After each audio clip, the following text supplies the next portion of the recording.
अस्सलाम वालेकुम मेरी जान, कैसे हो सब। तो वेलकम हो गया आप लोगों का न्यूट्रल बोर्ड्स में। सबसे पहले कॉन्ग्रेचुलेशंस एंड सेलिब्रेशंस हम लोगों की दुआएं से और आप लोगों की दुआएं से, और सबसे ज्यादा जो दुआएं मांगी थी ना वो उमर भाई ने मांगी थी।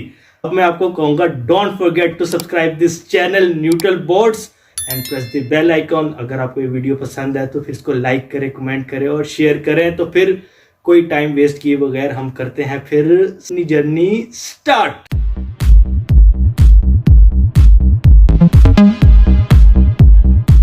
तो जैसे कि आपको पता है कि आखिरकार पाकिस्तान सेमीफाइनल में पहुंच ही गया है, और सबसे मैं कहूंगा कि जो मोटिवेट थे और जिन्होंने दुआएं की है ना वो थे उमर भाई। तो बगैर हम अपना टाइम वेस्ट किए सबसे पहले जाएंगे हम उमर भाई के पास। तो ये उमर भाई बताएं फिर। अस्सलाम वालेकुम जी। उम्मीद करता हूँ सब ठीक होंगे।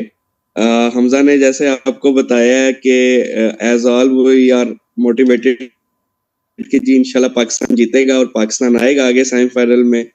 तो ये एक मिरेकल हुआ है। तो आपको पता है हम लोग दुआओं पे चलते हैं, काफी हमारे मामलात काम शाम दुआओं की सूरत में होते हैं। तो ये सबने मैं बड़ी दुआएं एक की मिनट थी, एक संडे चीज था, ऐड कर दूं कि सुबह ये जो सब हम उठे हुए गायब थे। हुए हुए थे ना चैनल से, वो इसी वजह से हुए हुए थे कि हर बंदा मुसल्ले में बैठा हुआ था। नहीं नहीं, आप ठीक कह रहे हैं। अभी जूम पे भी इसी वजह से बस हमजा भाई ने कहा नहीं आज ही शूट करना है, आज ही बोटॉक करनी है। तो फाद भाई भी एक्चुअली आउट ऑफ सिटी हैं, मैं भी आउट ऑफ सिटी आया हुआ हूँ, तो हमजा हम मिस कर रहे हैं। तो प्लान यही था कि जी हम इकट्ठे मैच देखेंगे, लेकिन इंशाल्लाह अब सेमीफाइनल और फाइनल हम इकट्ठे देखेंगे और इंशाल्लाह ट्रॉफी पाकिस्तान लेकर आएंगे इंशाल्लाह। इंशाल्लाह। जी फात भाई आप अपना एनालिसिस दें अब। नहीं, मेरा क्या ख्याल है फीलिंग्स है सबसे आपकी ज्यादा कि तो पाकिस्तान सेमीफाइनल पूरे में पहुंच गया है। सबसे पहले तो पूरी कौम को मुबारकबाद कि वो जो हमेशा पाकिस्तान पे अगर मगर वाला फिनोमिना है ना, वो हमेशा पाकिस्तान पे फिट उतरता है और पाकिस्तान जो है ना उसमें काफी हद तक कामयाब भी हो जाता है। तो हमें क्रेडिट देना चाहिए सबसे पहले नीदरलैंड्स को। इवन के नीदरलैंड के कैप्टन ने जाते हुए बाबर आजम को कहा भी है मेक श्योर यू विन। अगर आप लोगों ने वो वीडियो देखी है तो उसमें उसने जाते हुए कहा भी है कि मेक श्योर यू विन, ताकि हम जो है ना अपनी फोर्थ प्लेस बरकरार रखें। और दूसरा क्रेडिट जाता है जी उमर को। उमर वाकई बहुत ज्यादा पैशनेट था इस चीज को लेके, अपार्ट फ्रॉम बॉट टॉक्स। तो इवन मैं और हमजा इस चीज के खिलाफ थे कि यार अपनी स्ट्रगल के साथ अगर आगे आते हैं तो वेल एंड गुड, अगर मगर की चीज में हम हर दफा फंसे रहते हैं। लेकिन एनी हाउ फिर भी जो है एक दफा से दोबारा पूरा पाकिस्तान मोटिवेट हुआ है, रीगेन हुआ है, री एनर्जाइज हुआ है। अपनी टीम की बॉन्डिंग मुझे बड़ी अच्छी लगी आज। और अपनी टीम का जो मोरल हाई हुआ है वो सिर्फ पिछली जो इन्होंने साउथ अफ्रीका को हराया उसकी वजह से मोरल हाई नहीं हुआ। जो आज नीदरलैंड ने साउथ अफ्रीका को शिकस्त दिया उसकी वजह से बहुत ज्यादा मोरल हाई हुआ था, वो आपको नजर भी आ रहा होगा टीम बॉन्डिंग में। लेकिन अगेन मैं वही बात करूंगा कि पाकिस्तान जो है आज अगर सेमीफाइनल में पहुंचा तो उसका थोड़ा सा क्रेडिट मैं बांग्लादेश को भी दूंगा, क्योंकि बांग्लादेश मुझे थोड़ा सा आज उखड़ा हुआ लगा है। पता नहीं वो उसमें वसीम अकरम भी और वकार यूनुस भी और काफी एनालिस्ट ये कह रहे थे कि वो उन्होंने बड़ी गलतियां की हैं। हालांकि उनके लिए ये मैच जीतना कोई मुश्किल नहीं था। लेकिन एनी हाउ जो हो गया वो हो गया। सो फार सो गुड। जी बिल्कुल पाकिस्तान फात भाई, अब सेमीफाइनल में आ आपकी गया तो बात होप फॉर द बिल्कुल, हम बेस्ट। इसी को मैं आगे बात को आगे लेके जाऊंगा कि बांग्लादेश का मेरे ख्याल से ये पॉइंट हो गया था कि वो मैच जीत रहे थे और वो लेकिन अपने पास्ट में जीते रहे। जैसे कि आपको पता है कि वो शकीब का जो सा वो आउट और नॉट आउट वाला वो एक सिनेरियो हो गया। उसके बाद वो जो डीआरएस वाला था ओवर थ्रो के ऊपर 4 हो गया 22 में, तो वो भी आपको पता है। तो वो मेरे ख्याल से शायद पास्ट में जीते रहे, वो आगे जगह ही नहीं, उन्होंने अपने माइंड को आगे नहीं लेके गए। अगर चलो हो गया सो हो गया, आगे को देखें वो इस तरह नहीं। तो इस वजह से उन्होंने फ्रस्ट्रेशन अपने ऊपर हावी कर ली शाकिब ने। हालांकि एक मैं नो एक बॉल चीज भी क्लियर गलत कर दी दूं गई कि है ना हमारे उनकी। ऊपर शायद इल्जाम लग रहा था पाकिस्तान के ऊपर कि हम लोगों ने एम्पायर खरीद लिए। भाईजान पाकिस्तान वालों के पास जहर खाने के पैसे नहीं, एम्पायर किधर से खरीदने थे हमने। ਅਸੀਂ पता नहीं पीएसएल किस तरह कराने हैं नहीं जी, देखें जी आईसीसी ने इस चीज को बैलेंस किया है कि इंडिया के मैच में काफी अंपायरिंग का था इशू। ओवरऑल अगर आप देखें तो पूरे वर्ल्ड कप में जो अंपायरिंग है वो एक एवरेज है। बहुत आउट ऑफ द वे जाके अंपायरिंग नहीं हुई, बहुत अच्छी अंपायरिंग नहीं हुई। शाकिब की जैसे बात कर रहे हैं, नो डाउट वो क्लियर उसका बैट हैंड साइड एज था। फिर इसके अलावा नो बॉल वाला भी फास्ट साहब ने जैसे बताया है। तो बांग्लादेश थोड़ा पैनिक कर गया, वो माइट भी ये नहीं 150 पैनिक नहीं 160 किया, पे जा रहे थे, फ्रस्ट्रेट हो लेकिन गया। शाकिब के आउट होने के पैनिक वर्ड बाद नहीं वो हम यूज कर पैनिक कर सकते, हम गए। फ्रस्ट्रेशन यूज कर सकते हैं। कि आपका नहीं क्या ख्याल है कि शाकिब का वो आउट था कि नॉट आउट था। वो नॉट आउट था, वो नॉट आउट था जी। फाद भाई आप क्या कहते हैं? Clearly it's one not out. यार मुझे किसी हद तक वो आउट लग गया, क्योंकि पहले मैं ये भी सोच रहा था, पहले मैं भी यही सोच रहा था कि आउट है, लेकिन वो बाद में मैंने एम्पायर की बात पे और वो जो बैकएंड में एम्पायर बोल रहा था उसको मैंने थोड़ा सा, उसने किया ना कि उसने फ्रंट फुट से भी जब उसका वो देखा है, फ्रंट फुट के एंगल से भी उसने व्यू देखा है, तो उसको भी यही फील हुआ है कि वो बैट नहीं, वो आवाज जो आई थी ना, वो बॉल नीचे लगने की आई थी या कोई इस तरह का सीन हुआ था वो बिल्कुल, आपको याद होगा कि कहने। जिस टाइम ये डिसीजन हुआ तो उस टाइम मेरी और आपकी कन्वर्सेशन चल रही थी और मैं आपसे यही कह रहा था कि मुझे नहीं समझ आ रही कि क्यों इस बात को इतना इशू बनाया जा रहा है। हालांकि अगर वो देखा जाए तो वो साफ जो सा ना, वो बैट जो सा है वो ग्राउंड को लगा था, वो बॉल से दूर ही ऐसे था। ही है, ऐसे ही है। जो कॉल है वो ही फाइनल डिसीजन होता है। रिव्यू के बावजूद भी वो आप कह लें कि कुदरत के कुछ निज़ाम होते हैं, जैसे सिकू भाई ने कहा था कि जी कुदरत का निज़ाम है। तो पाकिस्तान की जो लक रही है इस वर्ल्ड कप में, वो बहुत मेरे लिहाज से बहुत अच्छी रही है कि मुझे तो हमारे लगता है हर कि बाहर रिजल्ट हमारी डगआउट में फेवर बैठे में हुए आए। मैथ्यू हेडन और शॉन टेट ने भी कलमा पढ़ लिया होगा, उनको भी अब अल्लाह के ऊपर यकीन आ गया होगा। वो है ना कि और तुम अल्लाह की कौन कौन सी नेमतों को झुटलाओगे। तो फार पाकिस्तान की जर्नी ऐसे रही है कि वर्ल्ड कप पाकिस्तान के पीछे भाग रहा था, ना कि पाकिस्तान वर्ल्ड कप के पीछे भाग रहा था। बिल्कुल बिल्कुल उमर भाई।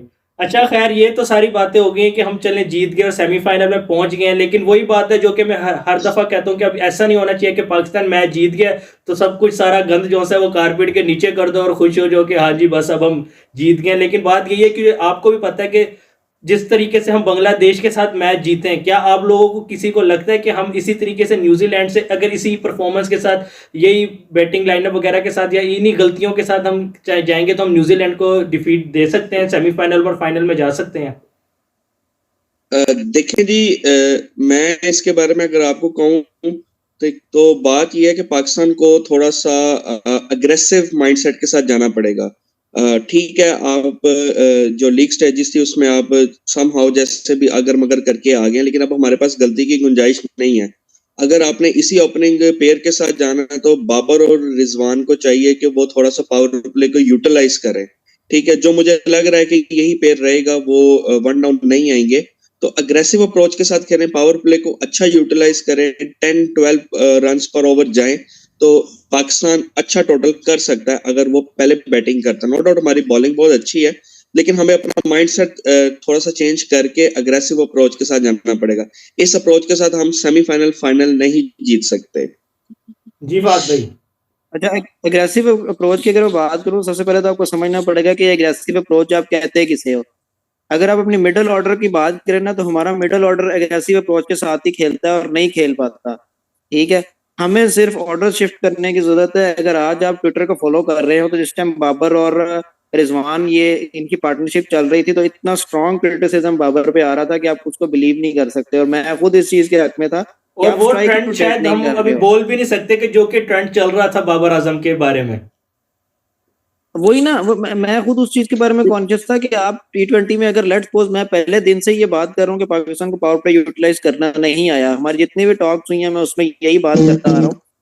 इस पे यही देखो कि आपको स्ट्राइक रोटेशन, अगर आप बाउंड्री नहीं भी लग रही तो एटलीस्ट आप स्ट्राइक तो रोटेट कर सकते हो, लेकिन यहाँ पे स्ट्राइक रोटेशन भी नहीं हो रही थी। Babar was still on the pitch, और वो उसके उसके बैट और उसकी स्ट्रोक से अंदाजा हो रहा था कि he is looking for the boundary, जो कि नहीं लग पा रही थी। तो मैं इस चीज से थोड़ा सा इनसे इख्तलाफ करूंगा कि कम से कम मिडिल ऑर्डर तो चलो बात की बात है ना, तो आप टॉप ऑर्डर को भी आगे कुछ ना कुछ तो मतलब पावर प्ले तो यूटिलाइज करो ना। पावर प्ले आप लोगों से यूटिलाइज करना आ ही नहीं रहा। Aggressive approach basically doesn't mean कि आप आते ही चौके छक्के मारना शुरू कर दो। ठीक है, आप बांग्लादेश नहीं की अगर नहीं पावर प्ले, आज के पावर प्ले भी उठा के देख लो ना, उनकी जो बिटवीन द विकेट जो उनकी रनिंग है ना, आई अप्रिशिएट दैट। उन्होंने कमाल के रन, और उन्होंने मेरे ख्याल ऐसी से जगह भी सिंगल पाकिस्तान की निकाली है टीम जहां पे की मैच ही तरफ नहीं से कर शान सकते। मसूद के अलावा और मोहम्मद रिजवान के अलावा कोई भी रनिंग ज्यादा अच्छी नहीं करता, लेकिन मोहम्मद रिजवान भी मुझे इस टूर्नामेंट में बहुत जो है ना वो आउट ऑफ द कलर नजर आया है। कोई उसके अंदर वो स्पार्क मुझे नजर नहीं आ रहा मोहम्मद रिजवान के अंदर, बिहाइंड द विकेट भी और रनिंग बिटवीन द विकेट्स भी। एक्चुअली बात यह है कि बाबर पे इस वक्त एक बैड पैच आ रहा है। ये हर एक क्रिकेटर की लाइफ में आता है। Someone has to take some pressure from him. ठीक है, आप कुछ ऐसे करके कि जी रिजवान अच्छा खेले ताकि बाबर के जो शोल्डर पे प्रेशर है वो थोड़ा रिलीज हो। बाबर, ताकि अगर कोई ज्यादा बॉल कंज्यूम भी कर रहा है तो वो एटलीस्ट सेटल डाउन होके रन्स करे। ये उमर लेकिन भाई, बात सॉरी ये है मैं कि माजरत के रिजवान साथ भी आपकी आउट हो बात जाता है, काट उसके रहा हूँ। साथ ये ही जो बाबर आपने आउट हो बात जाता है। की है कि बाबर आजम के कंधों से प्रेशर कम कर देना चाहिए, क्या आपका इशारा कप्तानी की तरफ तो नहीं है? नहीं नहीं नहीं नहीं नहीं, नहीं तो देखिए वही ना, मैं इस इसलिए हक मैंने में कहा कि बिल्कुल हमारे भी नहीं व्यूअर्स हूँ को कि क्लियर हो टूर्नामेंट जाए ये पाकिस्तान बात। इधर जीते या हारे, कप्तानी चेंज नहीं करनी चाहिए। नहीं नहीं, उससे आपकी टीम लिफ्ट करने की बजाय डाउन जाएगी। मैं यहाँ पे एक बात करूं कि फाद भाई बात कर रहे थे अग्रेसिव माइंडसेट की। अ, कोई भी नहीं ये कह रहा कि जी आए और आप हर बॉल को बस आप ये कहेंगे जी इसको मैंने चौका मारना है, छक्का मारना है। नहीं, जो रोटेशन ऑफ स्ट्राइक है that is very important in every cricketer. बेशक आपका T20 वर्ल्ड कप हो, टेस्ट हो, जो रोटेशन ऑफ स्ट्राइक है वो बहुत अच्छी होती है कि एक आधा बॉल मिल जाए, दो बॉल बैट आपको आ जाए तो आप उस पे हिट करके 4 और 6 पे जा सकते हैं। ठीक है, बाकी अगर आपकी एक एक भी हो तो आपका रन 10 प्लस ओवर चला जाता है पर ओवर ना। तो यहाँ पे अगर हम कहेंगे जी बाबर और रिजवान ठीक है जो भी प्ले की है, ठीक है, हमें उनको उनके बुरे वक्त में सपोर्ट करना चाहिए, ये हमारे हीरोज हैं। ठीक है, लेकिन और आपको नहीं बाकी लगता ये कि है कि बाबर आजम को थोड़ा सा अपनी अगर मैं बैटिंग हमजा भाई लाइनअप थोड़ी आपसे सी बात चेंज करूं, करनी पड़ेगी, उसको अपना बैटिंग ऑर्डर चेंज करना पड़ेगा, उसको खुद वन डाउन में आना पड़ेगा और कुछ प्लेयर्स को शफल करके ऊपर लेकर आना पड़ेगा? जी फात भाई, आप क्या कहते हैं इस बारे में? देखें देखें ऑप्शंस मैं वही आपके कह रहा पास हूँ ना कि हैं। आज मैं मैं एक चीज यहाँ पे ऐड कर दूं।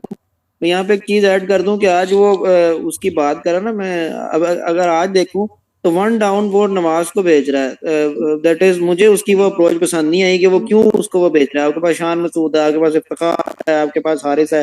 अपना आप अपना ऑर्डर चेंज करो। आप दूसरों का ऑर्डर चेंज करके ना ये ट्राई करो। आप शान मसूद को मौका दो रिजवान के साथ। आप इवन अब ये सिचुएशन आ गई है कि आप हारिस अली को भी मौका दे सकते हो कि आप मोहम्मद वो भी हारिस, रिजवान के साथ आके, मोहम्मद हारिस को, मोहम्मद हारिस कि वो आके ओपन करे। हाँ, मोहम्मद हारिस को आके ओपन कर सके। लेकिन ये आपको अपना अपनी रोटेशन चेंज करनी है, आपको अपनी प्लेसमेंट चेंज करनी है। आप एक दफा वो भी करके देखो, शायद इससे फर्क पड़े। कैप्टनसी का प्रेशर डेफिनेटली होता है, जिस तरह यही यही आउट ऑफ फॉर्म होना विराट कोहली से उसकी कैप्टनसी वापस ले गया, तो ये डेफिनेटली एक फैक्टर होता है। लेकिन इट डजंट मीन कि आप अपने आप में कोई चेंजिंग्स ना लाओ। आप देखो, आप चाह रहे हो कि चलो मैंने 6 मैच खेली है, मैं 7वें मैच में आके एक सेंचुरी या हाफ सेंचुरी मार के तो मैं अपनी प्लेसमेंट जो है, अपनी जगह जो है बरकरार रखूंगा। ये तरीका नहीं होता। T20 क्रिकेट बहुत तेज फॉर्मेट है। आपको हर एक सिचुएशन पे ऑन ग्राउंड, ऑफ ग्राउंड, जैसे भी आप ड्यूरिंग द मैच आपको बीसियों डिसीजंस लेने पड़ते हैं उसी टाइम, और उनको इम्प्लीमेंट भी करना पड़ता है। आज ऐसा का नहीं हो मैच सकता कि देख आपने के मुझे एक आकिब जावेद की एक बात याद आ गई थी। इसमें T20 इतना फास्ट फॉर्मेट है कि आपको हर स्पॉट पे ये वो टाइम नहीं है कि आप एक कॉम्बिनेशन आपने बना लिया तो आप तकरीबन 7 से 8 जो है वो मैचेस उसी कॉम्बिनेशन के साथ खेल रहे हो। अब आपको कॉम्बिनेशन चेंज करने की जरूरत है, प्लेसमेंट चेंज करने की जरूरत है। आप ऊपर आओ, नीचे आओ, बल्कि अब तो आप देखो कि टीम्स ऐसे माइंडसेट के साथ आ रही हैं कि 7वां 8वां, इवन के कुछ ऐसे प्लेयर्स भी हैं जो 9वें नंबर पे जाके भी अच्छी खासी बैटिंग कर लेते हैं। तो इस तरह का फॉर्मेट अब चल रहा है। अब आपको ये मतलब ये नहीं है कि अगर आप एक टीम में बैठे हो, आपने 10 मैचेस उसी कॉम्बिनेशन के साथ खेलने हैं, उसी जगह पे आके खेलने हैं, तो एक में आप परफॉर्म कर दो तो अगले बात 10 में यह है कि आपकी फिर आपको इनिंग्स जगह पूरी बिल्ड हो करने जाएगी। पड़ेगी, जैसे कि विराट कोहली को आपने देखा है कि वो अपनी इनिंग्स बिल्ड करता है और फिर बिल्ड करने के बाद वो स्लोक शॉट्स खेलना शुरू करता है। और आज जो कि मैं एक बात करना चाहूंगा, अगर किसी ने वो इंडिया और जिम्बाब्वे का मैच देखा या नहीं देखा तो सबको पता चल गया होगा कि स्काई हैज अराइव्ड। अगर आपने स्काई की बैटिंग देखी है और पता चल गया कि वो वाकई नंबर 1 T20 बैट्समैन की रैंकिंग डिजर्व करता है। हालांकि आप अगर देखें तो अब यही बात मैं करने आ रहा हूं कि देखें जो हमारे टॉप 3 या टॉप 5 के T20 बैट्समैन हैं, आप उनको देखें, बाबर रिजवान को देखें और एक तरफ आप स्काई को देखें, तो आपको जमीन आसमान का फर्क नजर आएगा। आपने बात बड़ी अच्छी की है हमजा फाज भाई। आप भी एक बात कर रहे थे कि ओपनिंग पेयर को शिफ्ट करने की। देखिए ये हमारे पास अब कोई ऑप्शन नहीं है कि हम कोई एक्सपेरिमेंट करें। ठीक है, अगर हमने ये करना होता तो हमारे पास 5 गेम्स थी। मेरा नहीं ख्याल कि अब लास्ट 2 मैचेस में हमें अपनी ओपनिंग पेयर को चेंज करने की जरूरत है। बाबर और रिजवान ओपन करें, ठीक है, अगर इनसे शॉट्स नहीं लग रही एटलीस्ट स्ट्राइक ये तो उमर रोटेट भाई करें फिर कि आपने वही बात आफ्टर कर दी पावर ना कि प्ले, गलतियों से ना आफ्टर सीखें, वो पावर प्ले गलतियां दोहराई जाए। अगर they आप were लोग like मैच जीत 40 to गए तो 50। बस भूल जाए सब कुछ, जो है वो कारपेट के नीचे कर दें। नहीं नहीं नहीं नहीं नहीं, देखें वो हरगिज ऐसा मतलब नहीं है, criticism always becomes a positive gesture. तो अगर इसको पॉजिटिव इंटेंट से अगर आप देखें तो बाकी ये है कि मैं एग्री करूंगा कि जी आपको इस तरह जो सेटल्ड बैट्समैन है, मोहम्मद हारिस हो गया, शान मसूद हो गया, उनकी पोजीशंस नहीं चेंज करनी चाहिए, ऐसे वो फंबल होते हैं। लेकिन मैं हारिस से बड़ा इम्प्रेस हूँ कि वेरी यंग गाय और बहुत वो अग्रेसिव खेलता है, जो T20 की मॉडर्न डे में डिमांड भी है।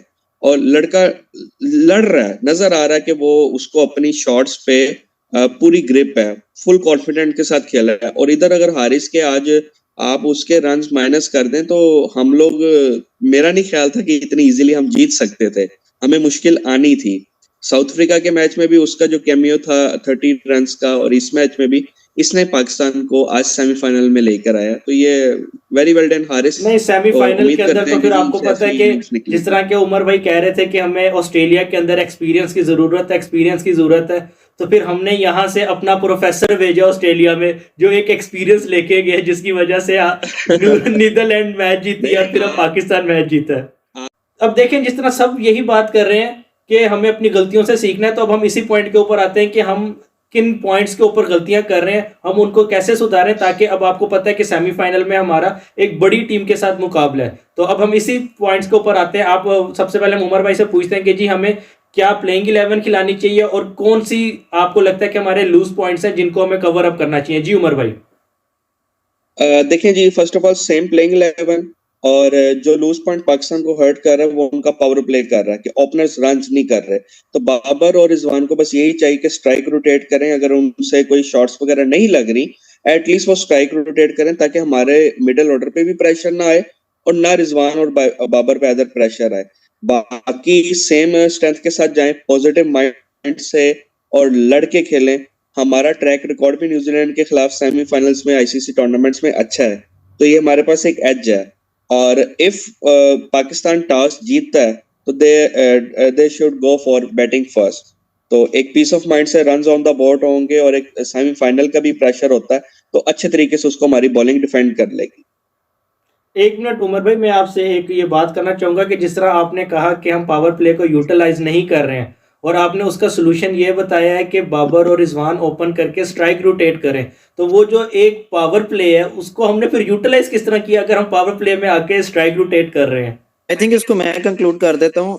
काफी हद तक मैं उमर की बात से एग्री करता हूँ कि इस टाइम एक्सपेरिमेंटल होने की जरूरत नहीं है। अब हमें सिर्फ अपने नर्व्स पे कंट्रोल रखना और सेम प्लेइंग 11 के साथ आए, ठीक है। और जहां तक बात आ गई जो आपने उमर से क्वेश्चन किया है, वो उसको मैं थोड़ा सा क्लैरिफाई कर देता हूँ। शायद उमर जो है वो उसको सही तरह से क्लैरिफाई नहीं कर पाया। स्ट्राइक रोटेशन होनी चाहिए, लेकिन जहां तक मैं पहले से बात कर रहा हूँ, स्ट्राइक रोटेशन तो जरूरी है, लेकिन आपको थोड़ा सा बैटिंग शिफ्ट भी चाहिए। लाइक बाबर को वन डाउन ले आए और हारिस को ओपन कराएं या शान मसूद को ओपन कराएं।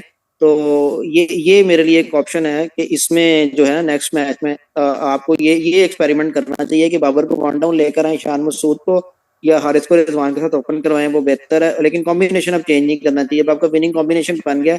मैंने आपसे पहले ही बात की थी कि अगर आप शाइन को पहले चांस देते हैं, उसको आहिस्ता आहिस्ता खिलाते हैं, तो उसको रीबूस्ट होने में टाइम लगता है। और अब वो तकरीबन तकरीबन उस पोजीशन पे आ गई है। आज वो मिसबा भी यही बात 140 कर रहा प्लस था कि उसने ये बॉल बिल्कुल किया उस है शाहीन पोजीशन ने। पे आ गया।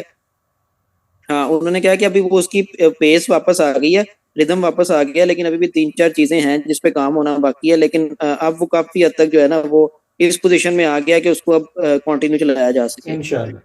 नहीं नहीं, बिल्कुल मैं फाद भाई की बात से बिल्कुल एग्री करूंगा कि प्लेइंग 11 के अंदर हमें कोई चेंजिंग करने की ज़रूरत नहीं है, लेकिन बहरहाल हमें बैटिंग लाइनअप के अंदर चेंजिंग की बहुत ज़्यादा ज़रूरत है। मेरे ख्याल में आप शान मसूद और मोहम्मद रिजवान से ओपन करवाएं, और बाबर आजम वन डाउन आए, और फिर बाबर आजम के बाद मोहम्मद हारिस आए, और फिर नीचे इफ्तिखार अहमद, और फिर नीचे आप मोहम्मद नवाज और शादाब को लेकर आए। तो बस ये हमने कंक्लूड किया है। तो बस फिर दुआ करें कि पाकिस्तान जिस तरह अच्छा, थ्रू आउट टूर्नामेंट परफॉर्म करता है उससे अच्छा परफॉर्म करे, सेमीफाइनल में न्यूजीलैंड को हराए, और फिर हमारा फाइनल मैच हो। किससे आप लोग चाहते हैं, इंडिया से हो या इंग्लैंड से? दिल तो कहता है इंडिया के साथ हो, लेकिन मैं कहूंगा कि जी हम इंग्लैंड के साथ जाएं तो ये हमारे लिए बेटर है। बिल्कुल, मुझे भी स्काई से बहुत डर लग रहा है। नहीं, मैं फैक्ट एंड फिगर्स की बात करूंगा कि नहीं अगर fact and Surya figures Kumar देखा यादव जा इज सके वेरी तो मुझे टैलेंटेड गाय। जो स्ट्रॉन्ग साइड है वो इंग्लैंड की लग रही है। अगर फैक्ट एंड फिगर और टीम स्ट्रेंथ को देखा जाए तो मेरे हिसाब से जो है ना वो इंग्लैंड जो है वो उसके पास कैपेबिलिटीज हैं कि वो क्वालिफाई कर सकता है फॉर द फाइनल। इंग्लैंड एक बैलेंस टीम है, उनके पास ऑलराउंडर्स भी हैं, बैटिंग भी है, और आपको पता है बैटिंग के अंदर भी उनके पास एक से बढ़ के एक कुल्हाड़ है। तो सर फिर अब हम आपसे लेते हैं इजाजत, तो इस उम्मीद के साथ कि अब हम आपसे मिलेंगे फाइनल मैच के लिए। तो फिर हमें इजाजत करें और न्यूट्रल बोर्ड्स देखते रहें। अल्लाह हाफिज।